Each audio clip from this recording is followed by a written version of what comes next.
All right, so are you ready? We're going deep on this one, folks. Buckle up. Always up for a good deep dive, especially when it involves a story like this one. It's got all the elements. Yeah, it does, doesn't it? Prison scandal, viral videos, and even a baby caught in the middle. It's a real head shaker. We're talking about Linton Wyrick, right? The UK inmate. Yep, that's our guy. And today we're going to trace how a seemingly isolated prison sex scandal spiraled out of control. To a point where even a 3-month-old baby ended up injured. Exactly.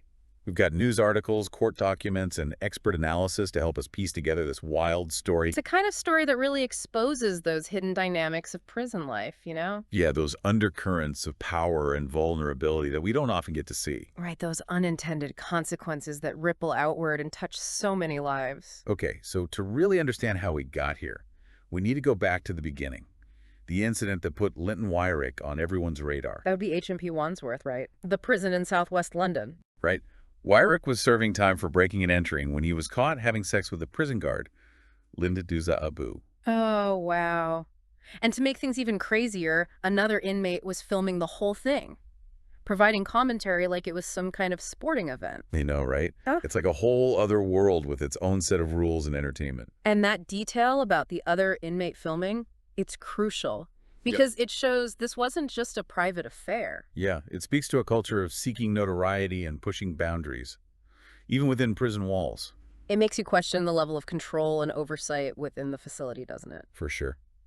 And speaking of oversight, Duza Abu, the prison guard, initially seemed more worried about fake OnlyFans accounts. Oh, yeah, trying to cash in on the scandal. Exactly. Than about the actual legal consequences of her actions. Talk about misplaced priorities, right? Seriously. It wasn't until she pleaded guilty to misconduct in public office that the full extent of her involvement came to light. And the judge didn't hold back when describing the video evidence. Oh no.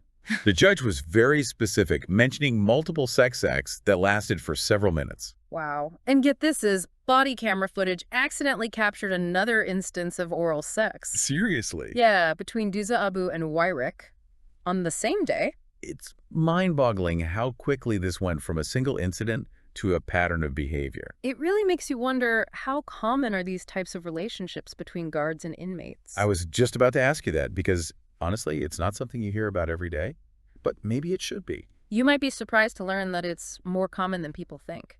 Really? Oh, yeah. In the U.S. alone, a guard is arrested for misconduct every single week. Every week. Wow. That's a disturbing statistic. And both data and personal accounts suggest these types of relationships are a recurring issue in prisons worldwide. Forbidden, but happening. Yeah, It makes you wonder what could drive a prison guard to engage in such a risky relationship. right. What's the motivation there? Yeah, I mean, it seems like a recipe for disaster. It is. The motivations are complex, often intertwined. You have coercion manipulation. Power dynamics play a huge role. Power dynamics. How so? Well, the prison environment is a pressure cooker, right? And for some guards, a relationship with an inmate might be a way to exert control. Oh, I see. Like a twisted sense of power. Exactly. Or even a way to find a sense of connection in a very challenging workplace. I guess when you're surrounded by so much negativity, even a toxic connection might feel like something. That's one way to look at it. But of course, there are also cases where genuine emotional attachments develop. Right. You hear about those stories sometimes. But even then, the power imbalance makes these relationships inherently problematic. No matter how you slice it, it's bad news. It undermines the security of the entire facility, erodes trust among staff and inmates. Damages the reputation of the prison system as a whole. Exactly. It creates this volatile environment where boundaries are blurred and the potential for exploitation and violence is heightened.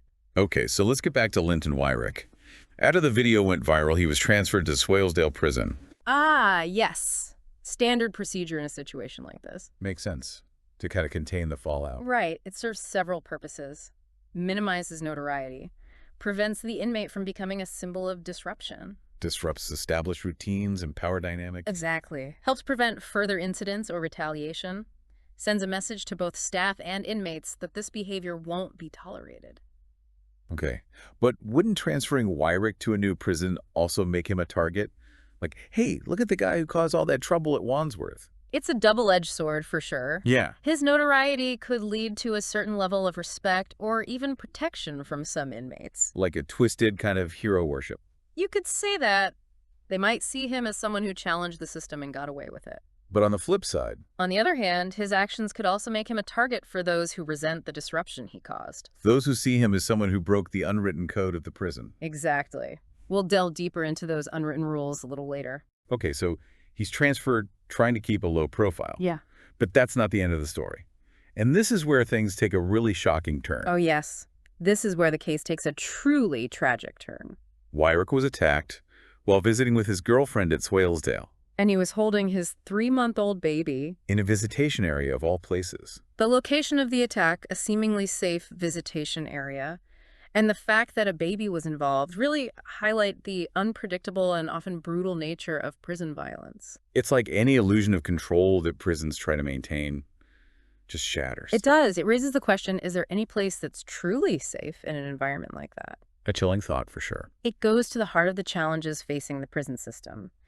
How do you maintain order and security in a place where tensions are constantly high? Where the potential for violence is ever present. Exactly. It's a tough question with no easy answers. Oh, before we dive into those complex issues, I think we need to understand what could have motivated this attack on Wyrick. I mean, he was holding a baby. You would think that would be a line you don't cross, even in prison. Right. That's just basic human decency. But to understand this attack, we need to look at the complex world of prison dynamics and the unwritten rules that govern life behind bars. Okay, so was this attack a direct result of the sex scandal? A consequence of Wyrick's transfer? Or just a random act of violence in an already volatile environment? Let's explore each possibility. It's a puzzle with some disturbing pieces. All right then. Let's start with the sex scandal. Could that have made Wyrick a target for other inmates? It's certainly possible Wyrick's actions with Duza Abu could have been seen as a betrayal of the unwritten code of conduct that exists within the prison. Right, like he messed with the delicate balance of power and someone needed to set him straight. That's one way to look at it. Prisons operate on a complex system of informal rules and hierarchies. And disrupting that order, especially in a way that involves a guard, can have serious consequences. You don't mess with the established power structure. It's an unspoken rule, but everyone knows it. But what about the baby? Surely even in prison, there's a line you don't cross, right? Attacking someone while they're holding an infant seems unthinkable. It does, doesn't it? However, within the often brutal and unpredictable logic of prison violence, collateral damage is sometimes accepted X did. or even seen as a way to inflict maximum pain and send a message. So even an innocent baby becomes a pawn in this twisted game. It's a tragic consequence of the environment and the mindset that often prevails within the prison system. It's heartbreaking to think about. It is, in a place where violence is a constant threat. Even the most basic human instincts of protection and compassion can become warped. Okay, let's move on to the second possibility. Yeah. The disruption caused by Wyrick's transfer. Could that have made him a target? Absolutely. Transfers often disrupt the established routines and power dynamics within a prison. Like shaking up the anthill. Exactly. Inmates who held sway in the previous prison might feel threatened by the arrival of someone like Wyrick. Who comes in with a reputation for rule-breaking and notoriety. Right. It's like he shook things up at Wandsworth and now he's going to try to do the same here. Not on our watch. So the attack could have been a preemptive strike. A way to establish dominance and send a message that challenging the existing order won't be tolerated. And then there's the third possibility, random violence. Maybe it had nothing to do with Wyrick specifically, just a case of being in the wrong place at the wrong time. That's always a possibility in an environment where violence is endemic. Prisons are pressure cookers of frustration, anger, boredom. Sometimes violence just erupts without any clear motive or target. Exactly. In such a volatile environment, even a minor provocation, a perceived insult, or a simple power play can escalate into violence with devastating consequences. So we've got three possible motives, each more disturbing than the last. Where does this leave Linton Wyrick? What are the potential consequences for him after this attack? That's a question that leads us into the complex world of prison management and the ethical dilemmas faced by those responsible for maintaining order and safety behind bars. Okay, so we're talking about the fallout from this whole mess. How the prison system tries to handle a situation like this. And the ripple effects that extend far beyond prison walls. It's a lot to unpack. Yeah. So let's take a break here and we'll dive into those thorny issues in the next part of our deep dive. So we left off with Wyrick attacked, baby injured, and the prison system in a real bind. Yeah. It's a tough spot. They've got this inmate who's a magnet for trouble. But they still have a duty to protect him, Right. at least from further harm. Right, especially since this attack happened in a visitation area, a place that's supposed to be relatively safe. Exactly. Yeah. It's not just about protecting Wyrick himself either. It's about the safety of other inmates, the staff visitors. This incident exposed some serious vulnerabilities, and now the prison officials are under pressure to show they can handle it. Show they can maintain control and keep everyone safe. Yep, the stakes are high. But at the same time, they can't just give Wyrick special treatment. He's already shown he doesn't care about the rules. That's the dilemma. They need to enforce those rules, not only for Wyrick's sake, but to send a message to the entire prison population. Like, don't even think about trying this. Right, actions have consequences. That's the message they need to send. So what are their options? What can they do with someone like Wyrick, who seems to attract chaos wherever he goes? Well, one option is solitary confinement. Oh boy. Isolate him from the general population. For his own protection and to prevent further disruption. It's a pretty common strategy for managing high-profile or problematic inmates. Right. We've all heard about solitary confinement, but I've also heard about the negative psychological effects. Yeah, it's incredibly harsh, especially for someone who's already been through a traumatic experience. Exactly. It can lead to all sorts of problems. Anxiety, depression, even psychosis. It's a controversial practice. A lot of people consider it cruel and unusual punishment. So is it ethical dilemma? Big time. Isolate him for his safety and risk further psychological damage? Or put him back in the general population and risk another attack? Tough call. No easy answers. So what else could they do? There's another, even more drastic option they might consider. What's that? Early release. Wait, seriously? They might let him out of prison early because he's such a liability. It might seem counterintuitive, but it does happen. Sometimes the prison system acknowledges that they can't ensure an inmate's safety. Or manage their behavior. Right? In those cases, early release with strict conditions might be considered. Like house arrest. Exactly, or electronic monitoring. Keep him under close watch, but out of the general prison population. Wow. It really shows how tough it is to deal with someone like Wyrick.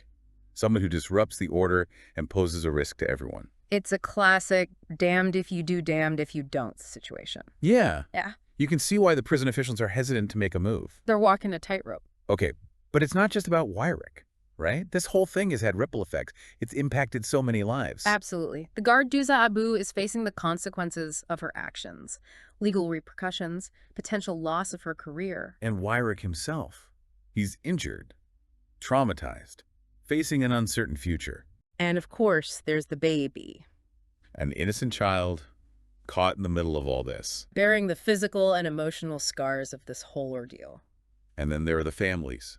There's Abu's family, Wyrick's family. All dealing with the fallout. It's a powerful reminder that even in a place like prison, the impact of events extends far beyond the individuals directly involved. Exactly. It's a ripple effect. One incident seemingly contained within those walls can set off a chain reaction that touches countless lives. And raises questions about the very purpose and effectiveness of incarceration. So where do we go from here? What can we as a society do to prevent these kinds of situations from happening again? That's the million-dollar question. It starts with acknowledging the complexity of the problem and recognizing that there's no quick fix. Right. It's not as simple as just throwing more money at it or building more prisons. Yep.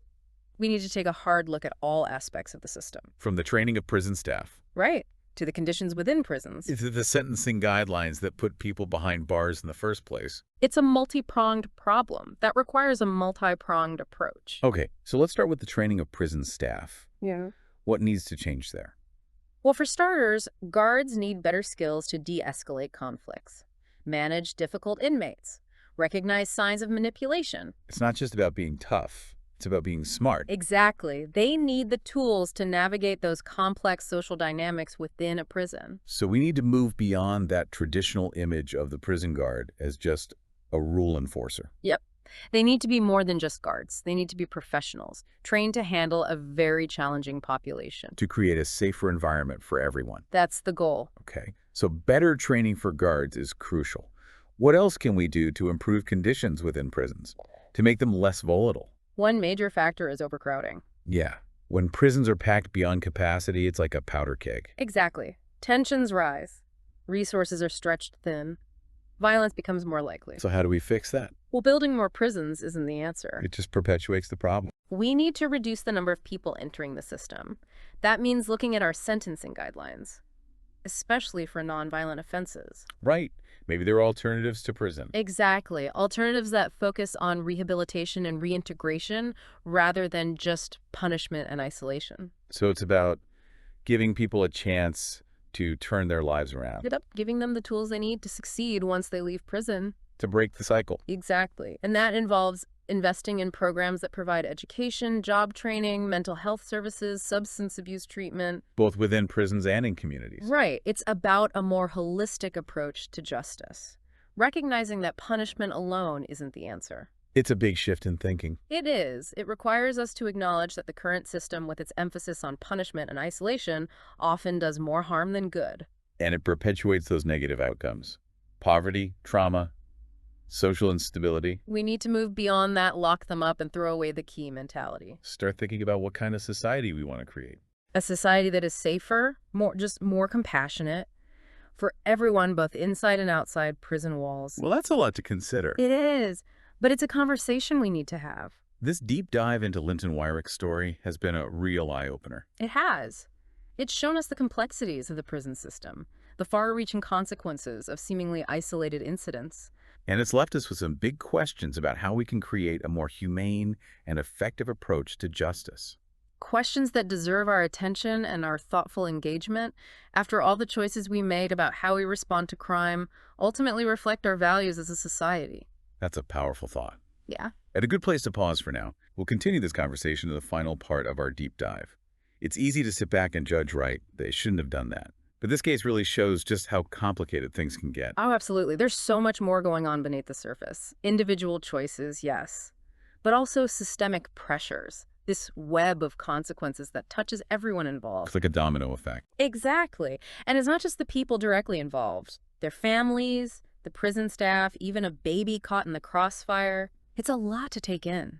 And when you start thinking about solutions, it feels kind of overwhelming. It can be. But I think it helps to remember that even small changes can make a difference. Small changes, big impact. Right?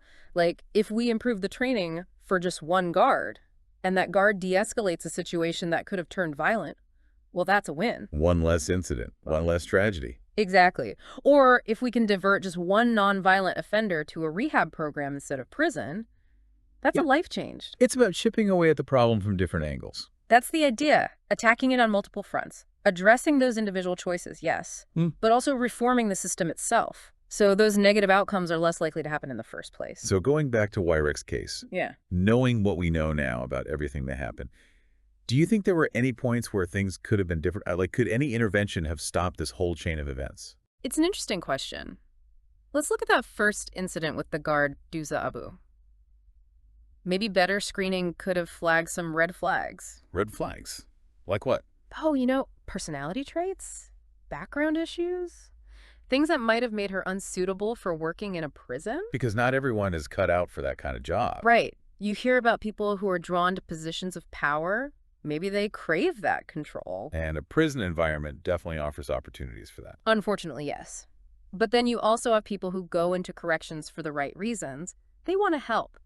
But they might not have the emotional strength to deal with the constant stress and manipulation. So better screening could help weed out those who are most susceptible to those pressures. Exactly. Catch those red flags early on. And then there's the security aspect. Could stricter measures have prevented that first encounter between Wyrick and Duza Abu? Possibly. Increased surveillance. More frequent patrols, stricter enforcement of boundaries between staff and inmates. Those could all help. But you can't turn a prison into a fortress. Right. There has to be a balance. You don't want to create an environment that's even more dehumanizing. So it's a delicate balancing act. Security versus humanity. Exactly. And then looking at Wyrick's transfer, maybe a more thoughtful approach could have minimized the disruption at the new prison. Like, what could they have done differently? Well, they could have done a more thorough assessment of his personality, his history, any potential risks he might pose. So not just a physical transfer, but a psychological one too. Right. Maybe a more gradual introduction into the general population. Yeah. Even some mediation or conflict resolution with other inmates. So it's not just about moving a body. It's about managing the transition. Exactly. Recognizing that every inmate brings their own story, their own impact on the prison environment. It's like introducing a new species into an ecosystem. I like that analogy. You have to be careful about the ripple effects. Well, I've definitely learned a lot from this deep dive. Yeah. It's been a real eye-opener to the complexities of the prison system. It's a world most people never see, with its own rules, its own pressures, its own tragedies. In this case, really highlights how those choices made within those walls can have consequences that reach far beyond the individual. It reminds us that even in a system designed for punishment and isolation, human lives are still at stake. So we're left with some big questions. Is the current system working? Can we do better? Can we create a more humane and effective approach to justice? Those are questions we all need to consider. And I encourage our listeners to keep exploring these issues, to seek out different perspective, to engage in those tough conversations. Because ultimately, the way we treat those who are incarcerated reflects our values as a society. That's right. It's a reflection of who we are. Well said. Thanks for taking this deep dive with me. It's been an incredible learning experience. It has. And to our listeners out there, thank you for joining us. We hope this has sparked some important conversations, and we look forward to diving deep with you again on our next episode.